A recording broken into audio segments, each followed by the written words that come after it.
So welcome back to class. Day yagi ya yagi tleka kaneski awachi yadis. It's the second day of the week today. It's Tuesday, and 23 days have passed this month.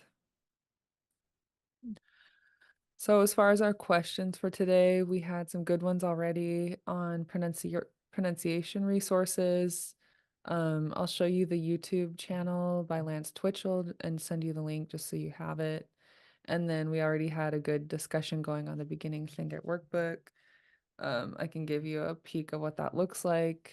But Corey already showed us where to find it on for free online, which is great. As far as the YouTube channel goes, I have it up on the screen here. This is Rene Lance Twitchell, and I'll put his link in the chat. He keeps a lot of good resources on his YouTube channel, from pronunciation guide to all his recorded classes. And I just dropped that in the chat so you have it. Is the verb dictionary done? Yeah, the verb well, there's the Naish story verb dictionary, and then is there another one you're talking about? The yellow one is, they kind of threw that out, and they were working on another one. But the yellow one is good, and I like it because, especially if you're trying to figure out a name for yourself or for somebody, it shows action, and names that show action is, I think, is a lot Yeah. interesting. It might be my own um, impression, but sometimes if we go with that, that works good. Huh. Okay, that's a good point. Maybe on Thursday we can do a demo of the verb dictionary. Mhm. Okay, I'll include it. I know someone who just named their baby after the Duck Tusht story, and they named him of the bailing water out of the bottom of the boat. Oh, Let's see, what is it? To bail the water. Yeah, I know that word, but it kind of escapes me right now. Me too, sorry. so we had a request last week for me to share about my experience in the Sealaska Heritage Institute teaching scholarship. And so I prepared a short presentation and I'll give it to you today, just on what that is. So the program that I participated in went from August 2020 until spring of 22. So it was 2.5 years, and it was called Hayukatangi Day. So go ahead and unmute your mics and repeat this after me. Hayukatangi Day. And it means our language pathway. So that was the name of the program. It supported students of Tlingit, Khatkil or Haida, and Smalgach or Tsimshian language. And we all came together as a teacher cohort to obtain our certificate in teaching Indigenous languages. Yeah, I'm hoping that a few of you will participate in the future program so that we can help you along your way in becoming language teachers, if you're not already on that path. So the Our Language Pathway Scholarship Program was federally funded, and it was a collaboration between University of Alaska Southeast and Sealaska Heritage Institute. And they pooled their resources and their grant funding and paid for our tuition. They paid for our school materials. They paid us for our time in transcription practice and or audio study, depending on our ability level at the time, what we were able to do. We were paid really minimally. It might have been only $10 an hour, but for us to be paid while we're learning how to transcribe and make sense of what we're hearing in audio recordings. That was a Oh, really valuable opportunity. And as I developed my personal skills, I was able to go on to do it professionally later on. Another thing that they paid for was our summer internships. So we were required to work 2 summer internships. And I'll go into more detail about what I did in the next slide, but they also contributed to our housing stipend. So we were on a really fixed budget and a pretty tight budget for that time. But even so, we to have our tuition and our housing paid for, as well as our, um, you know, professional development, mhm. it was a really unique and really, really good deal. What? Um, yeah, it also included our teaching practicum. So we were required to do teaching practica, and I'll go in more depth about what I did for mine. And then it included classes that were specific to our certificate program. Hmm. And those classes included Indigenous teaching methodologies, so how to incorporate our Native cultural values and ways of teaching into how we teach in university programs and school programs. Uh, Yeah, to better reflect our cultures and our values, rather than alienate us. Another class was language revitalization, and that included really important information on how to document. Alaska Heritage bought us small recorders so that if we're working with fluent speakers, we could record them. And they taught us how to use those, how to, name our files and keep our stuff together. And then, of course, we had language classes. So I was in the Tlingit language cohort, and so I studied Tlingit. And then we also took electives, and I took Northwest Coast carving. Ooh. Yeah, so we kept really, really busy, but we had all the classes were really good. Um, and and we got a lot out of it. And I think the most valuable thing to me actually was the cohort time, just that Mm, we had each other to lift each other up. If we were coming together and we're, talking out some of our fears, some of our barriers, we mhm, could workshop those things together, and that was the biggest benefit. Um, some of the requirements for the program for people who are thinking of doing this in the future, uh, for us, we had to reside in Juneau. So since I lived in Anchorage, I had to move to Juneau for that time, which was a big commitment. But if you're already living in Southeast or in that area, you're moving in the same region, but you had to be in Juneau. And then you had to complete the certificate program for teaching Indigenous languages. We had to sign full-time contracts annually for 3 years or for 2.5 years, depending on how long it took you to graduate. mhm, And so once you sign that full-time contract, that's your priority. And they would give us a few days to review the contract each year and then give us time to negotiate if there were terms that we couldn't meet. They met with us over Zoom or face to face, depending on the isolation requirements at the time, and allowed us to work with them on it. So they were very supportive in that way. Another requirement was that you had to enroll as a full-time student at UAS. mm, Um, and then since we were contractors, we had to set aside our tax withholding or specifically ask them to set some aside for us. When you start doing contract work, it's very important to set aside your tax withholding so that you're not hit with a surprise charge in tax season.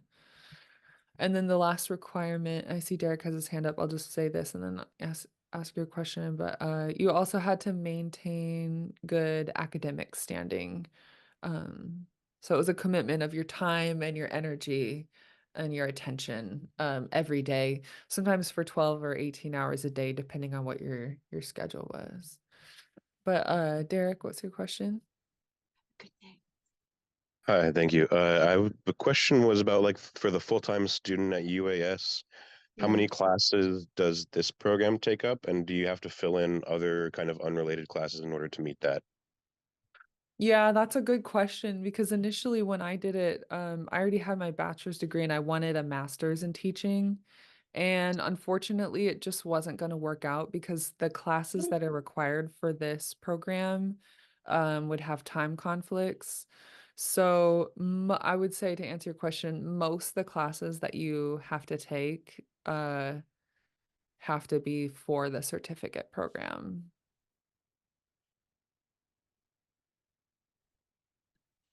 Does that answer your question?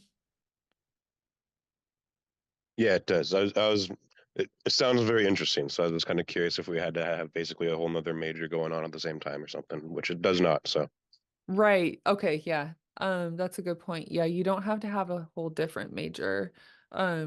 You could actually, when we were doing it, you could enroll as the certificate program, uh, a full-time student of the certificate program. It was kind of scary because as in a lot of our programs, we were making it as we were doing it. So in my cohort, we all signed these full-time contracts uh before the UAS Board of Regents even approved the certificate program. So it was a little scary because I moved to Juneau and we all, signed our lives away. And then we were waiting to hear if this thing was going to get approved by the school, if we were going to get a certificate out of it. Um, so that part was a little bit scary. It was definitely it was definitely a gamble. But I will say that I think Sea Alaska Heritage and UAS had pretty high confidence that they were gonna get it passed. But that part was a little bit scary. But now it's developed and now they've learned from our cohort how to improve it. And I think Well, it's thank goodness, Cheesh, for being the guinea pig. yeah, I am happy to be a guinea pig. I was able to at the time, so um that was cool. I And have one then more question, if that's okay. yeah, of course. For the certificate program prerequisite, is that something that can be done remote, or is that also on site in Juneau? What do you mean prerequisite? The teaching indigenous languages certification you said was prerequisite to doing that? It was the actual requirement. So we signed on to full time to become students in that certificate program. We didn't have to have it ahead of time. Got you. Okay, it sounded like something that needed to be completed before you even applied or something. Okay, got you. Thank you. No, yeah, thanks for asking that question.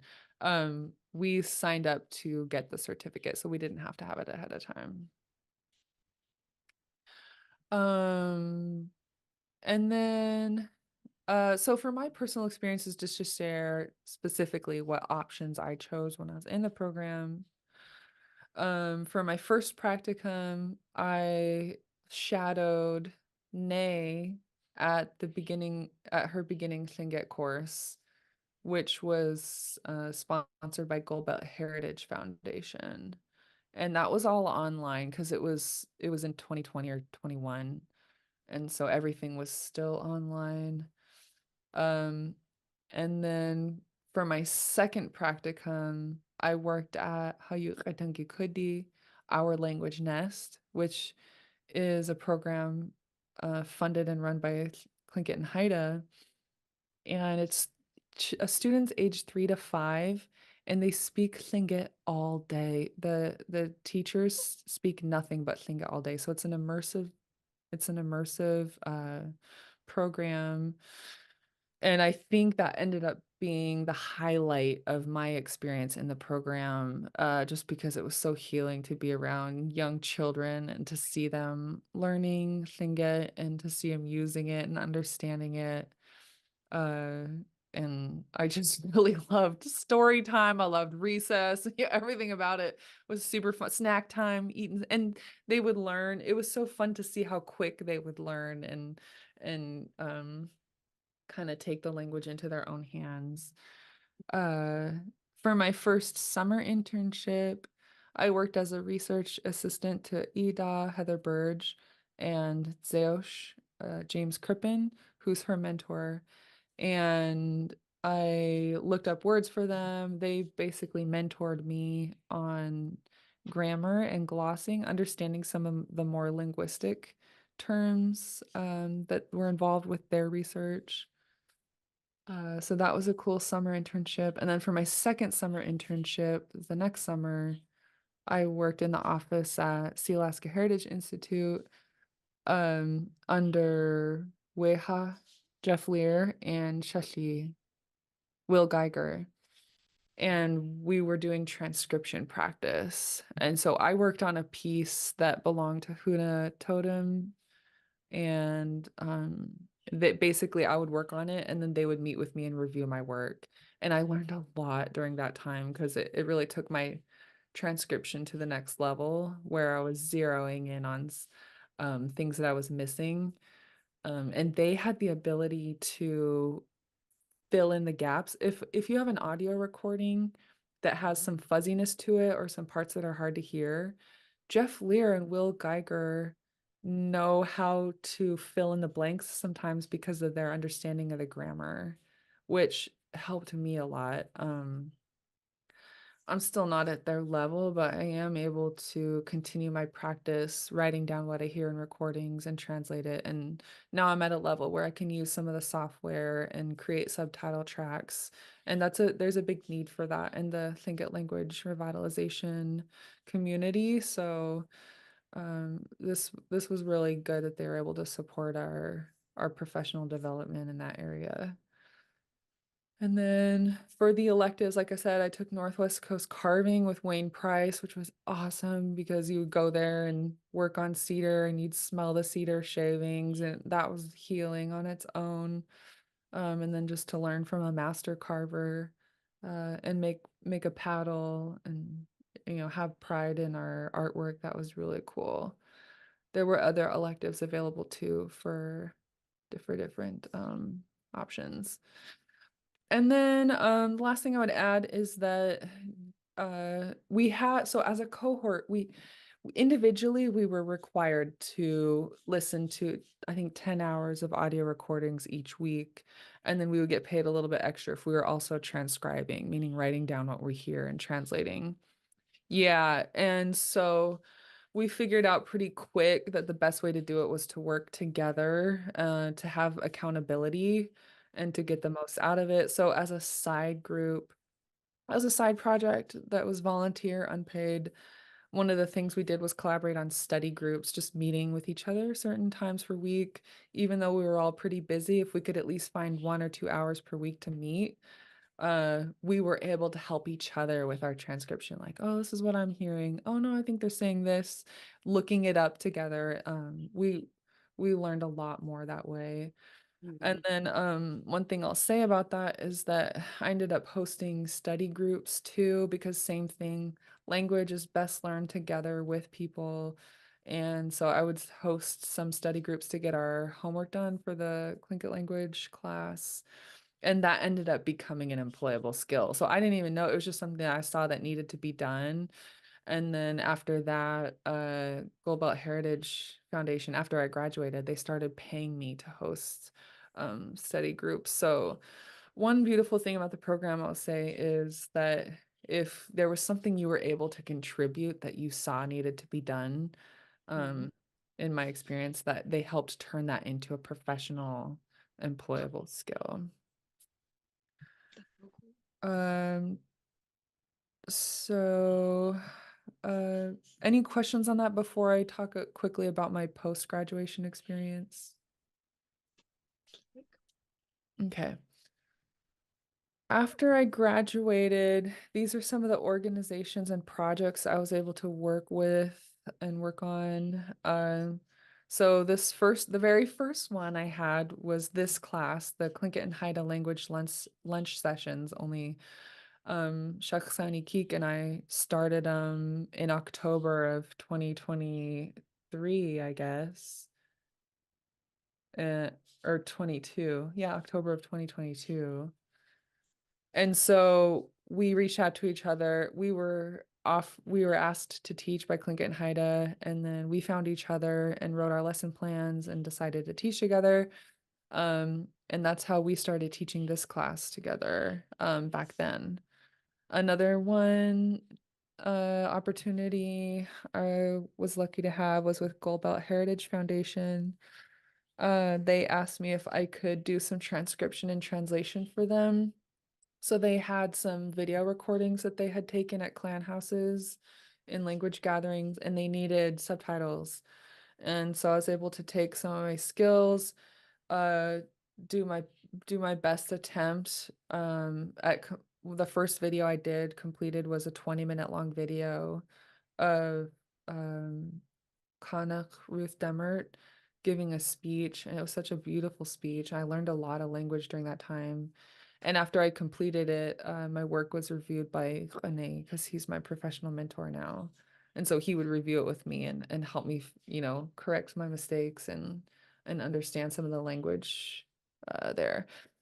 So Gold Belt Heritage Foundation paid me to do that. They also paid me, like I said, to do the study groups at UAS online, and then also to support other teachers in different communities who are teaching language, but maybe needed help with lesson planning or designing their class, or things or specific language questions.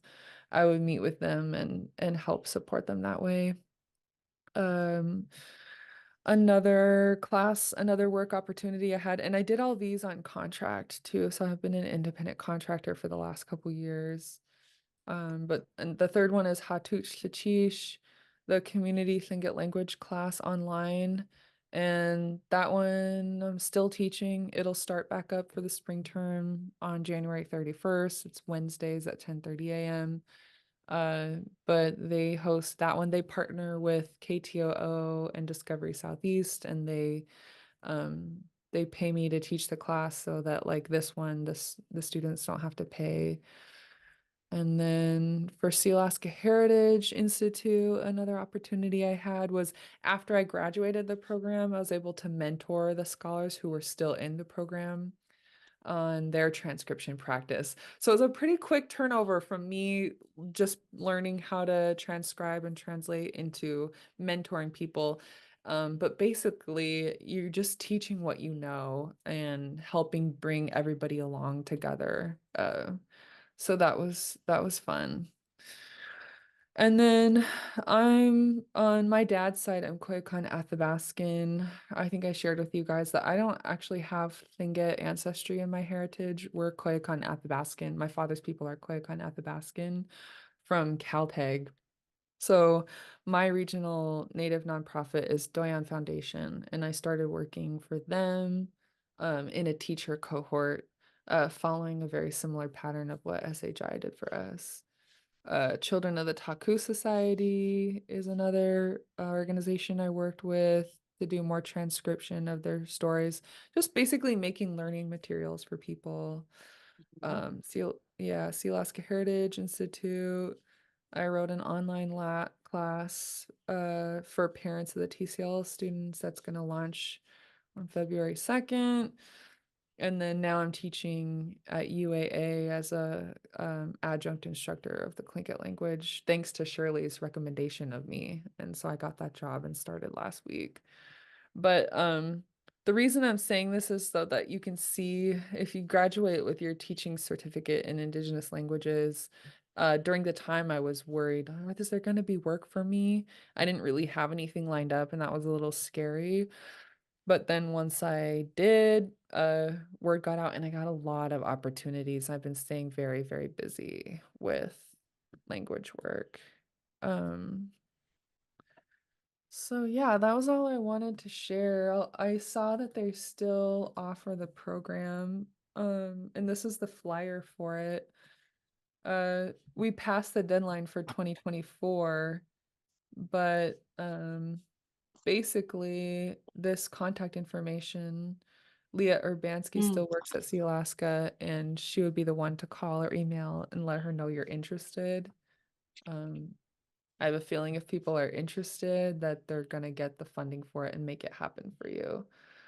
But yeah, I'll put this link in the chat. This is just SHI's website, and if you scroll down to language scholarship, they have information about it here.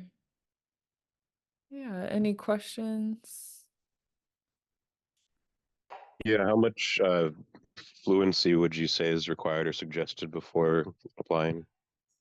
Um, that's a good question. If I would say if you're interested, apply um and then just see what they say. If they say, "Oh, you need more fluency," then you'll get more fluency. And I think to be more specific, I personally had taken Tlingit for 2 years before that. Mm. And I put that in my application that that's how long I had been studying it. But, I think there were actually quite a few people in my cohort who had never taken it before and who knew 0 Tlingit language, and they were accepted. So I would encourage you to apply even if you're not sure yet about your fluency level. Yeah, thank you for all Understood. the information. I was actually considering moving to Juneau in like a year or so, pretty much for that and carving stuff. So it's definitely something I'm interested in. Oh, good, awesome, I'm so glad to hear that. Sounds wonderful. Yeah. I might just have to do what you do and stay up there every so often just so I can take the courses. Yeah. You mentioned that you were the kind of the first class of this program, Yeah. and um, about how long ago was that? So that was I joined it in August of 2020. Okay, so it's about three cohorts deep now, maybe. It's probably 2 cohorts deep, I think. Yeah, I'm just wondering, like, if that's if the model has changed at all, and I think in 2020 there was a lot of change going on in the world, not only with the pandemic, but there was also a lot of a social justice movement happening. And wondering if that influenced your program at all. And I'm also really interested in the way that indigenous languages are taught, and if that's taught from like like a trauma-informed model, because the Tlingit language is so close to historical trauma. If that's even on the radar, if that's considered. Yeah, it was a huge part of our program. One thing that I'll say I'm thankful for too about the program is that we had a lot of the conversations within our cohort about intergenerational trauma, colonization, the boarding school generation, and just the shame that was spread systematically to destroy our languages. And I'm really thankful that I had a cohort to talk that through that with. And actually, a lot of our professors made time in class to have those discussions.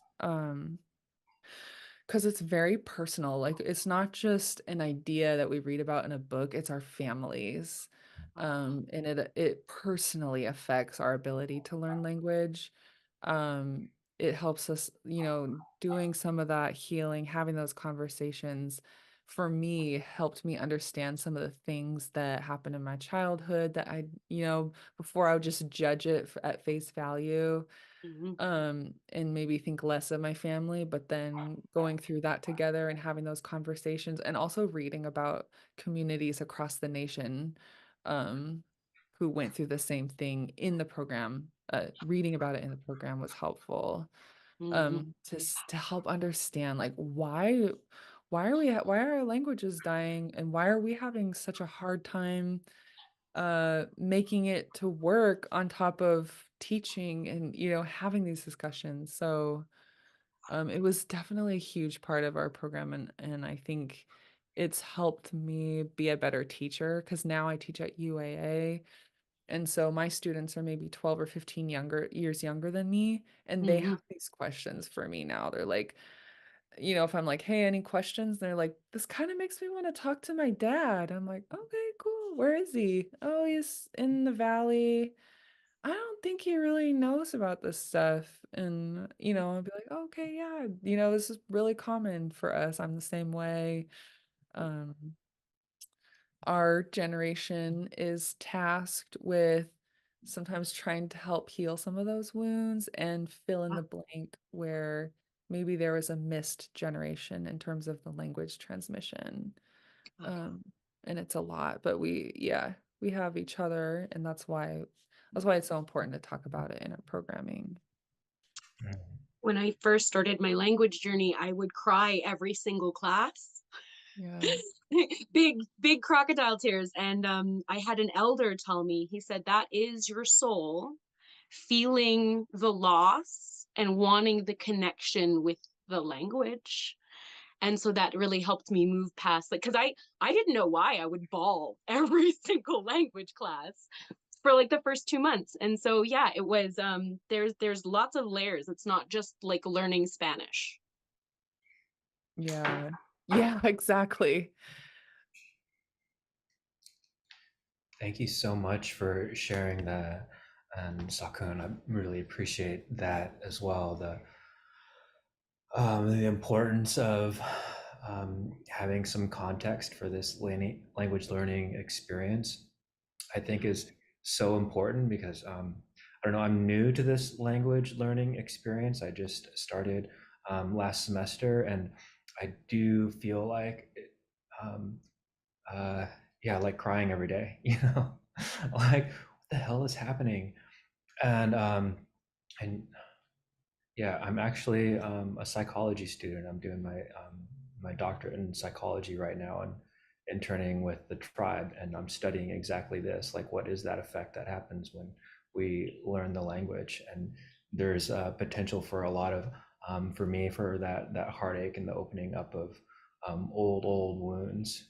And I believe that there's also the potential to, like you talked about, to heal through this. I love what you said about um, feeling healed when you heard the children speaking, right? And I think that there is an opportunity for hope, and there's so much inspiration when I hear um, our language warriors, stand up and, like, for every new person that gets onto these Zoom classes and starts to speak Tlingit for the first time, like I did, like um, yeah, almost overwhelmed with emotion, the courage it takes to do this. Mhm. Awesome. Good work. Keep it up. You're doing great. Joel? Gunachish, Oh, Jules Ayahat. Yeah, I just wanted to chime in and just say, that I really resonated with what people said so far.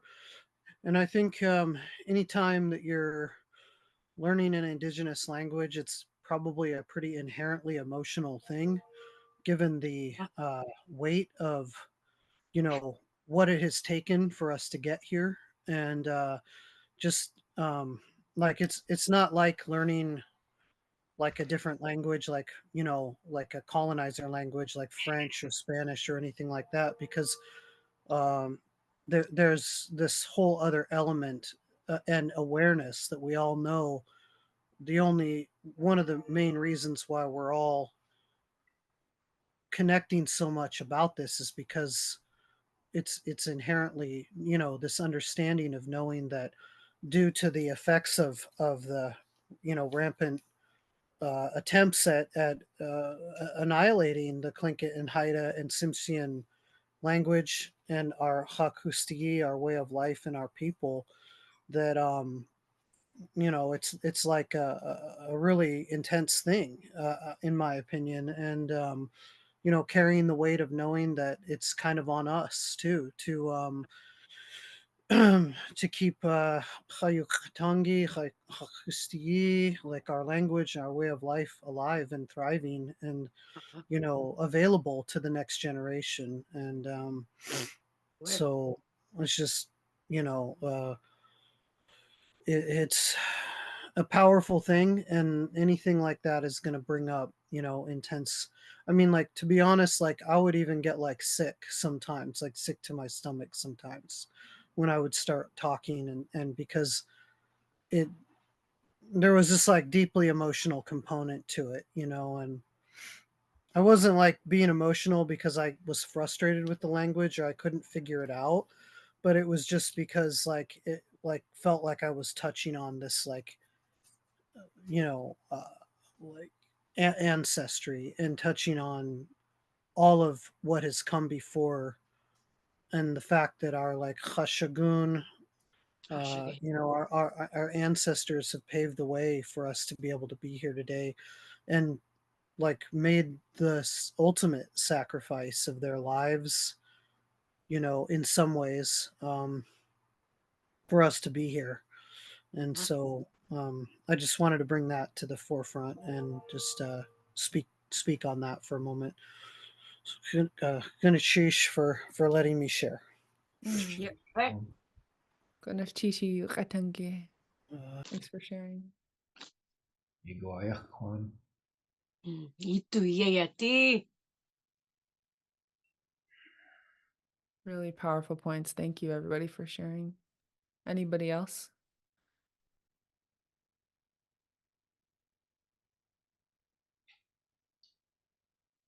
Yeah, I guess if this, in light of this short conversation here, if there were any pointers you had for kind of us taking care of ourselves and taking care of each other while we go through this process, I would really enjoy hearing about that. I'm guessing that when you were in your cohort, that you guys did stuff together. Maybe you made meals together or went for walks or whatever it was. But if you wanted to share any of that to make this experience um, maybe a little easier to bear, that would be amazing also. Yeah, definitely. And like I have pointers too for where different people are depending on where you're at in your healing journey and in your language journey. When I first joined the language revitalization movement, I had not yet understood like the boarding school situation or how vast that was. And I all I knew was that yeah, my grandma went to Mount Edgecombe when she was 13. She left the village really young and went away and then never went back to the village. And then I knew that she had her struggles in life and that those struggles affected the next couple generations of my family, but I didn't really understand systematically what the point of boarding school was. And I didn't understand some of the specific, like just how hard some of the traumas were. Um, so when I was new, I was very emotional all the time because it was just so hard to think about my precious grandma and her generation being harmed when they were just defenseless children. That's a hard thing to think about. So I would start by saying take very good care of yourself.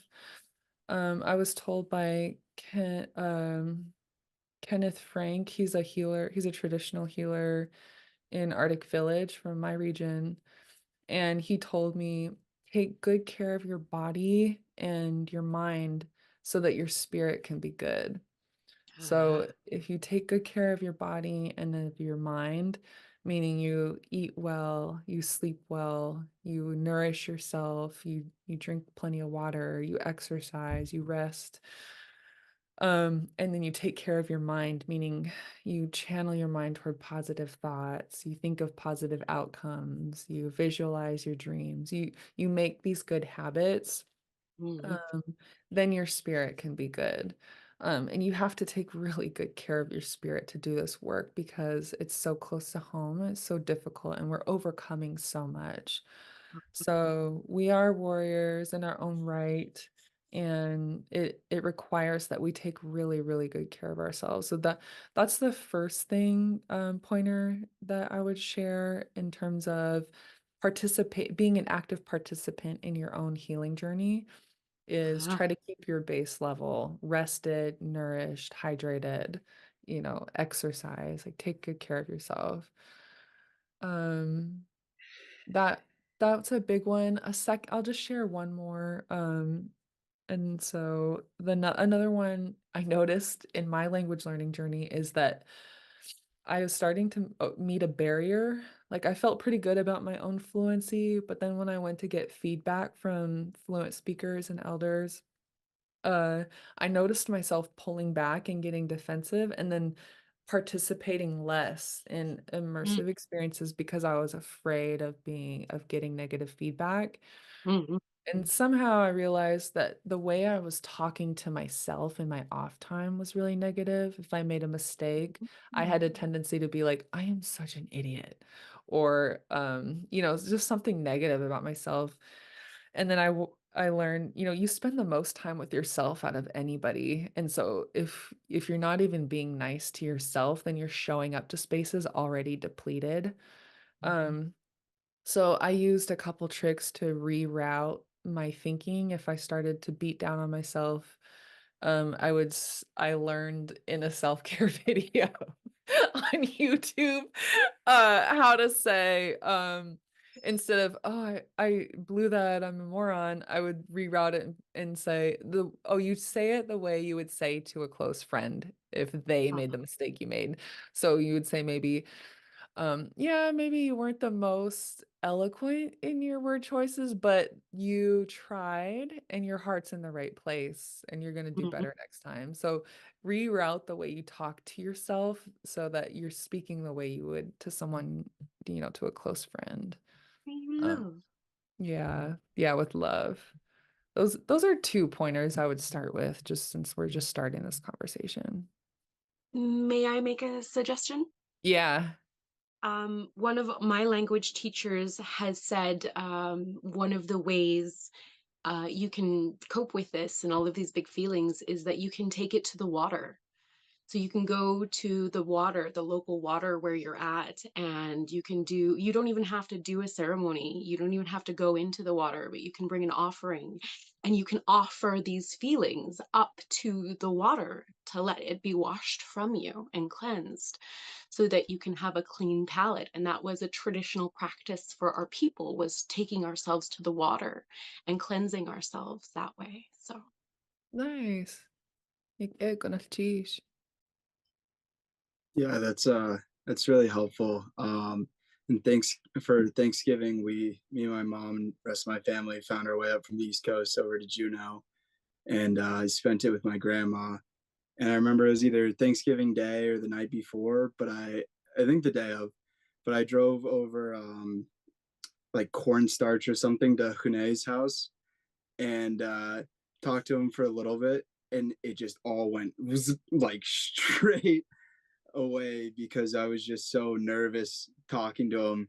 And then like leaving, I was like, I know that stuff. I know how to respond to that. I don't know why I freaked out, but totally did. But it's okay because you know he's nice. Yeah. he's so sweet. Yeah.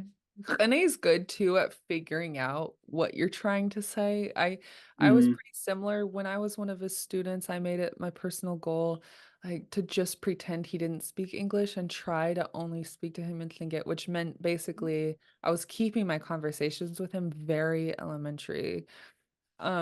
But I remember learning this new verb pattern, achtuwas, or this new phrase pattern, achtuwas segu, and I really wanted to use it for I want.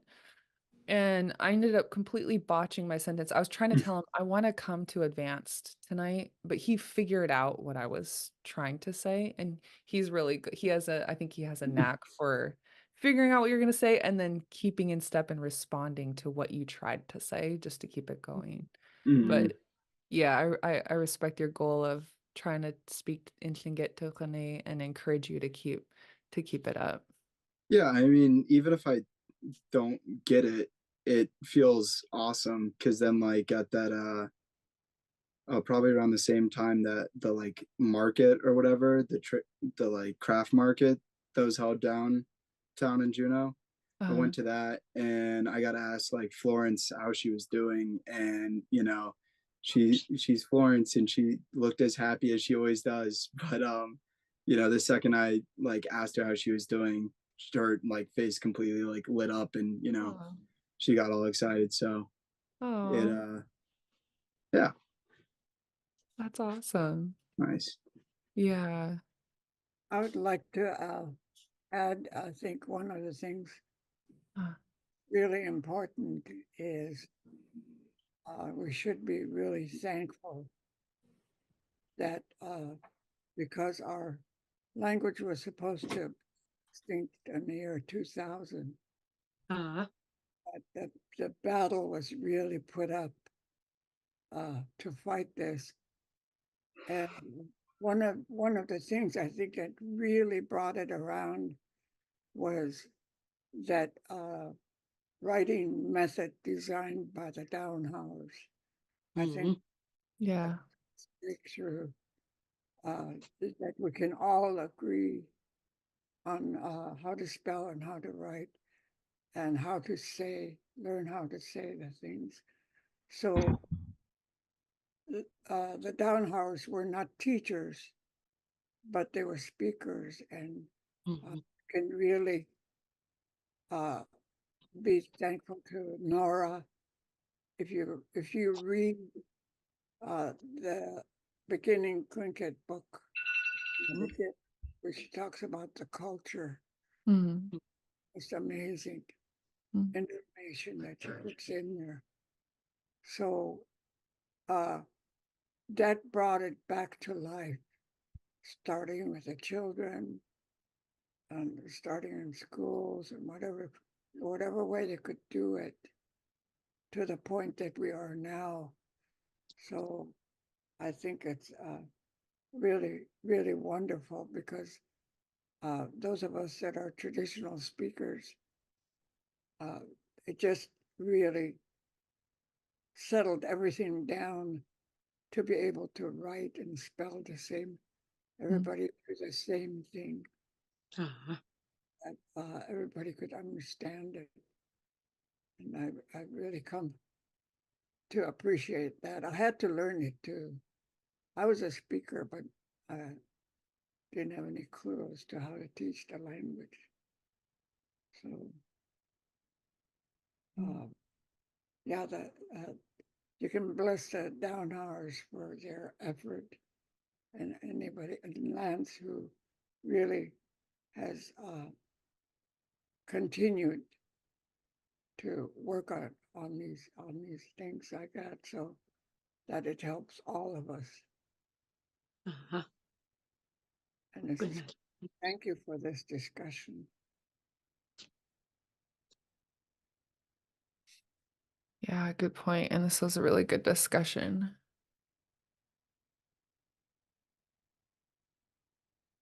You Well, mentioned thing. um, I know we're almost out of time, but yeah. this the last thing was you mentioned getting defensive about getting some or worried about getting negative feedback, and like I feel the same way. Like that happens a lot when somebody corrects me. That makes me not want to say anything.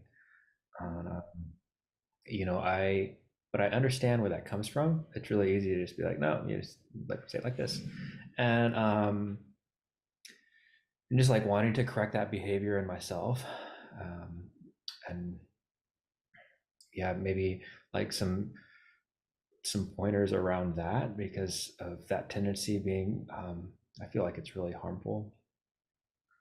That kind of feedback. Yeah.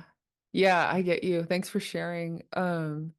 Yeah, from my personal experience, I discovered that in my situation, I started identifying as the good student in class for me personally. And I didn't realize it until I started working with a new elder that I hadn't been taught by before. That when she had feedback for me, I was like, wait a minute, I'm the good one. And I didn't realize that. I know everybody's different. Like we all get defensive for different reasons. Um, and I had to overcome that pride in my own perception of my own abilities and my own identity, my ego identity about being like so good. I'm just laughing at myself now because I hadn't realized that personally I was a little bit prideful about it. Um, but I would say don't be too hard on yourself. It's pretty natural, when you're learning and working really hard, you want to take pride in your work. Um, and if you're finding yourself being a little defensive, Basically, the goal that helped me change and show up a little bit better was that I realized, okay, I need to return to my basic value, which is I want to show up and do my best and contribute and Mhm. learn. I want to show up and improve and not just show up and show how good I am. So if the elder is singling me out every time and being like, I realize you're a new student and you're not quite getting this sound. Let me help you again. If she's saying that after I've been studying for 4 years and identifying as like the good one, it's clashing with my ego identity. I'm not saying Mhm. this was your situation, but for me, it was mine. Um, I just rerouted my mind to, okay, I want to show up to improve. So if she has feedback for me on how I can do better, I'm hungry for that. I want that. And try for me personally, that helped me receive feedback a little bit better. And then it started turning around for me while I was uh saying things better in front of her and she was starting to encourage me and stuff. So yeah, does that help? Yeah, just um, coming there, I think, with more of a learner's attitude for Mhm. sure, not taking it so personal. And yeah, that's something I Yeah. struggle with. So Uh-huh. Yeah. yeah, And huge. it is personal too. You know, our language, our ability to speak our native language is very personal. It ties into our identity as native people. And that's just something that we're all going through together is like just doing our best with just doing the best we can, showing up the best we can every day. Mhm. And I was told by one of our elders that it is their job to defend the language and the culture at all costs, even from itself. And so we've had some people say like, oh, well, like it's laterally violent when they do this. And we've had some discussions about how they were the ones to carry this culture to where it is today. And so we have to meet our teachers where they're at and not expect them to just be able to come do the things we need them to do to learn because they have done the work of preserving it, and that was their method might not be something that we enjoy or appreciate, but it is the only way they were able to do what they've done. So I have been corrected aggressively by an elder, and I was super duper intimidated. But yeah, I acknowledge that like that's how she's managed to carry the language so far. Was she was very militant in how it is done, and so it it can be a blow to the ego. But yeah, it's important to recognize that a lot of our teachers weren't teachers. This is not what they weren't trained or raised to do this, and this is how they're able to transmit the knowledge. It might not be the way we like, but it is the way they're able to. Yeah, That's the thank you for Yeah, saying that. Oh, I've also experienced some of this as well. Not less so in like aggressive rejections or corrections, I guess. Uh, More so in just like family members of like my father's generation or other tribal members of my father's generation, or I've noticed sometimes just closed off to sharing anything at all, which has been particularly frustrating. yeah. Beautiful points. Thank you both for sharing. You make our group stronger when you share your viewpoints and what you're going through. Uh, Before we end the program, um, I would like all of you to make sure you download from Amazon the Say It in Lingit Class book because yeah, that's going to be our big reference book for the class. yeah, yeah, for folks who aren't familiar with the book, it's here. You can, like Shaksani said, get it off Amazon. It's also on clinkitlanguage.com under beginning materials, and I have it up on the screen. Just select beginning materials and scroll down to Tlingit Qainaqsa, as I Shirley think we're just mentioned. seeing your desktop background at the moment. Oh, thank you. Let me You're stop. welcome. I'm all showing off like it's right here, guys, and it's not. Okay, sorry. Okay, can you see this? Goodness, Okay. sheesh. Yeah. Okay, so linkalanguage.com, beginning materials, and then scroll down to here. Lingit Class. And this is a PDF version. And then if you're gonna go on Amazon, just look up this same title. And the audio CD is awesome too. I have it in my car, so when I drive to and from work, that's all I listen to. And Ooh, yay. it's the only Oh CD I yeah. bought in like 10 years. And Yeah, that's a classic. I'm so glad you have it. That tape. Yeah. no way. OG. She's Wow. OG. Oh my gosh. This is such a good discussion. We're at time, but I just want to offer the floor to Shakhsani Keek if she has any closing words for us. Yeah, I think the discussion brings out a lot of questions. So I think that as we go along and you, oh, I should have asked that. You can still continue to do that during the class.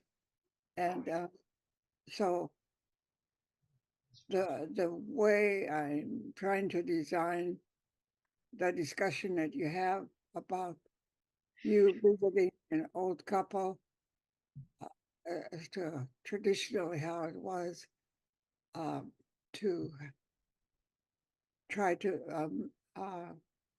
talk to them and meet their needs and what they are interested in talking about. So that's what the design of that is. We're going to begin working on doing a formal introduction. Some of you already know, but I have a special style that I want to use, and I hope you'll get used to it. I designed it for, especially for certain sounds that I want to hear from you. And it's not, once you learn it, it only takes about 30 seconds to go through it. So it's not anything really that big. So then on Thursday, we're going to add a couple more lines to the knock knock. And then I think we'll have time to go into the breakout room to do your studies. Okay. وقت قلنا التيش. Goodness, sheesh. Okay, you all, will see you on Thursday, same time, same Zoom link. Yeah, away, good cheese. Okay.